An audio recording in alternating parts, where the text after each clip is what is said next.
नीट UG 2026च्या form भरलेल्या विद्यार्थ्यांमध्ये आपण दोन प्रकार केलेले आहेत. एक असा प्रकार ज्या विद्यार्थ्याचं नाव आधार सोबत मॅच झालेलं आहे आणि दुसऱ्या प्रकारातले विद्यार्थी आहेत ज्या विद्यार्थ्यांचं नाव आधार सोबत मॅच झालेलं नाही. दोन्ही विद्यार्थ्यांना वेगवेगळे कन्फर्मेशन पेज त्या ठिकाणी मिळालेले आहेत. ज्या विद्यार्थ्यांचं नाव आधार सोबत मॅच झालेलं आहे अशा विद्यार्थ्यांना कन्फर्मेशन पेजवर कशा प्रकारच्या सूचना येत आहेत. ज्या विद्यार्थ्यांचं नाव आधार सोबत मॅच झालेलं नाही अशा विद्यार्थ्यांना रेड मार्क सोबत कशा प्रकारे कन्फर्मेशन पेज मिळतं आहे आणि याचा परिणाम विद्यार्थ्यांच्या परीक्षेवर काय होणार आहे याविषयी डिटेल इन्फॉर्मेशन आपण आजच्या व्हिडिओमध्ये पाहणार आहोत. नमस्कार, मी अंकुश पाटील. तुम्ही पाहताय श्री छत्रपती अकॅडमी पुणेचं यूट्यूब चॅनल. नीट यूजी 2026चा फॉर्म भरण्यापासून ते संपूर्ण ॲडमिशन प्रवेश प्रक्रियेसाठी अशाच प्रकारचे माहितीपूर्ण व्हिडिओ आपण या यूट्यूब चॅनलवर विद्यार्थ्यांसाठी अपलोड करत असतो. चॅनलवर नवीन असाल तर अशाच माहितीपूर्ण व्हिडिओसाठी श्री छत्रपती अकॅडमी पुणेच्या यूट्यूब चॅनलला सबस्क्राईब करा. मुख्य विषयाला आपण सुरुवात करतोय. 2 types of NEET confirmation pages, म्हणजे विद्यार्थ्यांना आपण दोन प्रकारामध्ये, ज्या विद्यार्थ्यांचे नीटचे ऑनलाईन ॲप्लिकेशन फॉर्म जे आहेत ते फायनली सबमिट झालेले आहेत पेमेंट भरून, अशा विद्यार्थ्यांना आपण दोन भागामध्ये विभागलेलं आहे. एक असे विद्यार्थी ज्यांचं नाव जे आहे ते आधार सोबत मॅच झालेलं आहे आणि दुसरे असे विद्यार्थी ज्यांचं नाव आधार सोबत मॅच झालेलं नाही. फोटो मॅच नाही झाला तर याविषयी पुढची स्टेप काय करायचं आहे याविषयी डिटेल व्हिडिओ आपण काल बघितलेला होता.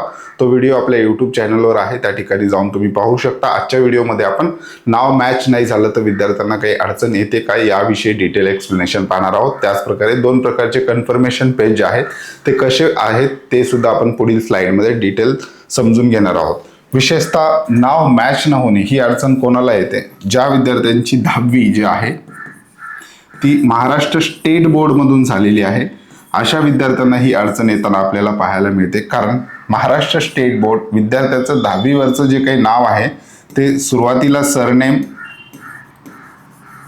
नंतर विद्यार्थ्याचं नाव आणि त्याच्यानंतर त्याचा फादर नेम, अशा प्रकारचा सिक्वेन्स आपल्या स्टेट बोर्डच्या सर्टिफिकेटवर असतो. आणि नीट NTA आपल्याला सांगितलेलं आहे की आपलं नीटचा फॉर्म भरत असताना 10वीच्या मार्कशीटनुसार डिटेल भरायला त्या ठिकाणी सांगितलेले आहेत. हे डिटेल विद्यार्थी त्या ठिकाणी भरत आहेत. परंतु आधार कार्डचा जर आपण बघितला तर बऱ्याचशा विद्यार्थ्याच्या आधार कार्डवर हा सिक्वेन्स जरासा चेंज होताना आपल्याला पाहायला मिळतो. आधार कार्डवर विद्यार्थ्याचं नाव पहिले आहे, नंतर विद्यार्थ्याचं फादर नेम आणि नंतर विद्यार्थ्याचं सरनेम, अशा प्रकारचा सिक्वेन्स. आणि बऱ्याचशा विद्यार्थ्याचा हा सिक्वेन्स मॅच न झाल्यामुळं त्यांच्या कन्फर्मेशन पेजवर एक रेड मार्क त्या ठिकाणी आलेला पाहायला मिळतो. रेड मार्क नेमका काय आहे ते सुद्धा आपण पुढे पाहणार आहोत. याची काही अडचण विद्यार्थ्यांना पुढे एक्झामला येते का ह्याविषयी सुद्धा डिटेल डिस्कशन करणार आहोत. टाईप फर्स्ट म्हणजेच विद्यार्थ्यांनी पेमेंट भरून फॉर्म सबमिट केल्यानंतर जेव्हा कन्फर्मेशन पेज डाउनलोड करतो तर काही विद्यार्थ्यांना अशा प्रकारचं कन्फर्मेशन पेजवर आयडेंटिटी व्हेरीफाईड या सेक्शनमध्ये या ठिकाणी अशा प्रकारे लिहून येते, name in application form does not match name in Aadhaar card. म्हणजेच विद्यार्थ्याचा सिक्वेन्स जो आहे तो आधार सोबत मॅच होत नाही किंवा तुमची स्पेलिंग मिस्टेक असेल. 10वीवर मार्कशीटवर वेगळं नाव आहे स्पेलिंग आणि आधारवर वेगळी स्पेलिंग आहे, तर हे मॅच नाही झालं तर अशा प्रकारे रेड मार्क त्या ठिकाणी कन्फर्मेशन पेजवर आपल्याला येताना पाहायला मिळतो. Name in application form does not match name in Aadhaar. तर ही सूचना आल्यामुळे विद्यार्थ्याच्या परीक्षेवर काही परिणाम होतो का? तर याचा कुठलाही परिणाम तुमच्या एक्झामवर होणार नाही किंवा रिझल्टवर होणार नाही.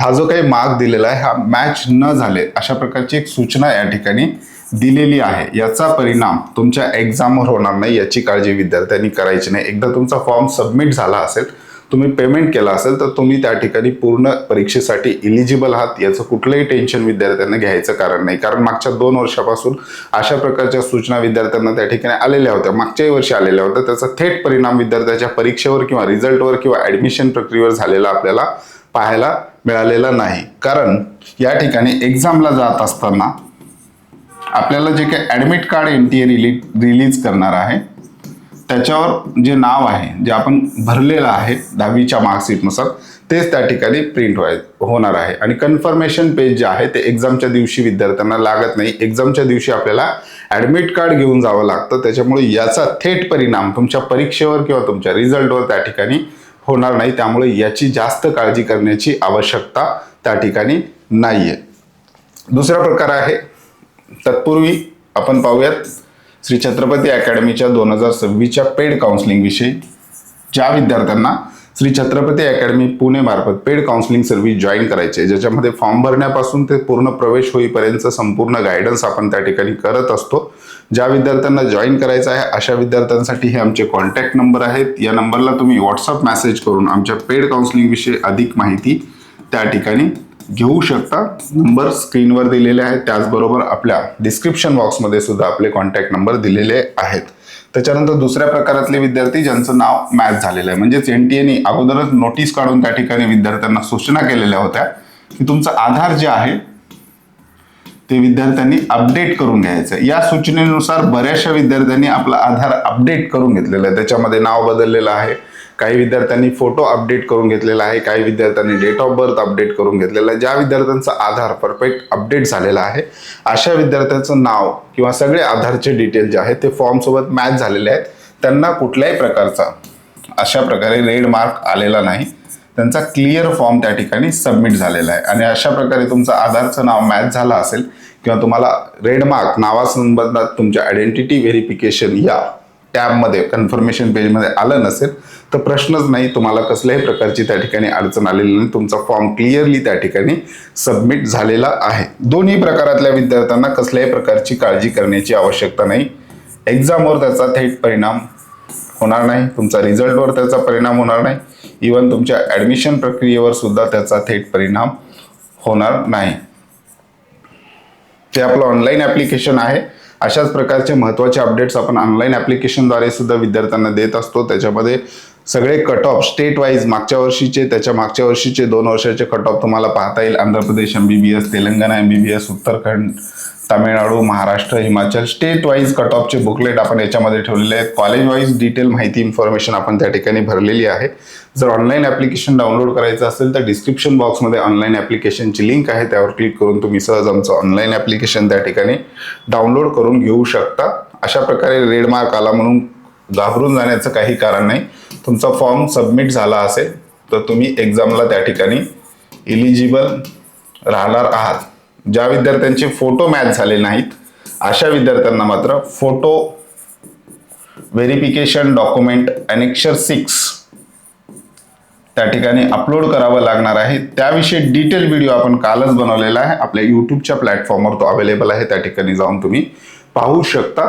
एवढीच महत्त्वाची माहिती देण्यासाठी तुमच्यासमोर आलेलं होतं. या व्यतिरिक्त तुमची काही अडचण असेल तर कमेंट बॉक्समध्ये तुम्ही आम्हाला विचारू शकता. तुर्तास आजच्या व्हिडिओमध्ये आपण इथेच थांबतोय. पुन्हा भेटूयात आणखी एका नव्या आणि माहितीपूर्ण व्हिडिओमध्ये. धन्यवाद.